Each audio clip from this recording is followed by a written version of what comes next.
Hi guys, welcome back my channel. ఏంటంటే రేపు morning ఊరు వెళ్ళేది. మార్నింగ్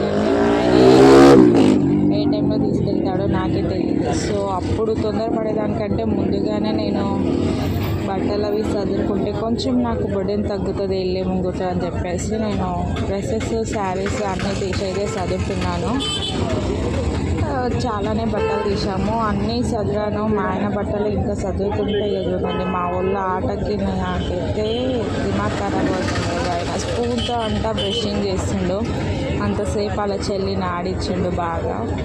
మొత్తానికి బట్టలు చదువుదాం అయితే అయిపోయింది. మా ఆయన బట్టలు అయితే తీయలేదు, అంటే తీసాను బట్ పెట్టలేదు, ఎందుకంటే ఆయన ఏ వేసుకుంటాడో నాకు అర్థం లేదు. 3 డ్రెస్సెస్ అయితే తీసి ఉంచాను. ఇంకా మా ఇల్లుని చూస్తే మాత్రం మీరు గుండె పగులుతారు. ఎందుకు అని అంటే చూడండి ఒకసారి, ఎక్కడ చెత్త అక్కడ ఉంది. నాకైతే టైం 11 అవుతుంది. పడుకోండిరా అయ్యా అంటే పడుకోకుండా సతాయించారు. మొత్తానికి ఇవన్నీ సర్దాలి. ఇక అన్నీ చూడండి వేసి ఆగం చేసేసి వీళ్ళు.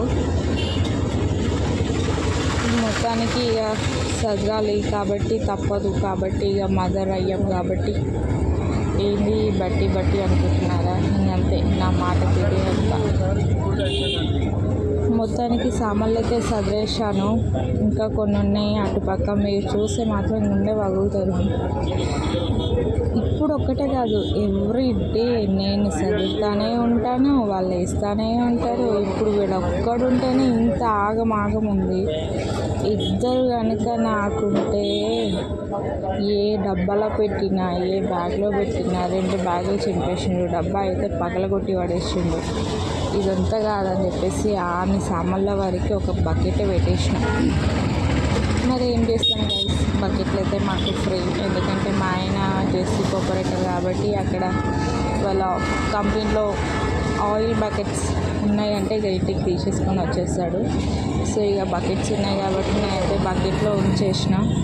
మొత్తానికి సర్దం అయితే అయిపోయింది, ఇంకా కొంచెం ఉన్నాయి సదరాలి. అవి కూడా మా వాళ్ళని పడుకోబెట్టినా కానీ ఇక చూడు, నాకు ఇంకో ప్రాబ్లం ఏంటంటే మీరే చూడండి గైస్, తలకాయ నొప్పి.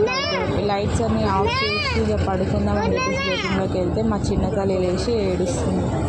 ఇక బోర్లో పడింది పాపం, దానికి ఎటు లెగడానికి అవ్వట్లేదు, ఇక ఏడుస్తూ ఉంది. సరేలే ఏదేమైతే నేను అని చెప్పేసి ఇక మొత్తానికి ఆమెను మళ్ళీ రిటర్న్ తీసి పడుకోబెట్టి ఇంకా ఆమెను కూడా పడుకోబెట్టాలి. సో ఇదండి నా నైట్. ఓకే, పడుకుంటాను. మార్నింగ్ మళ్ళీ నాకు లేట్ అవుతుంది. బాయ్.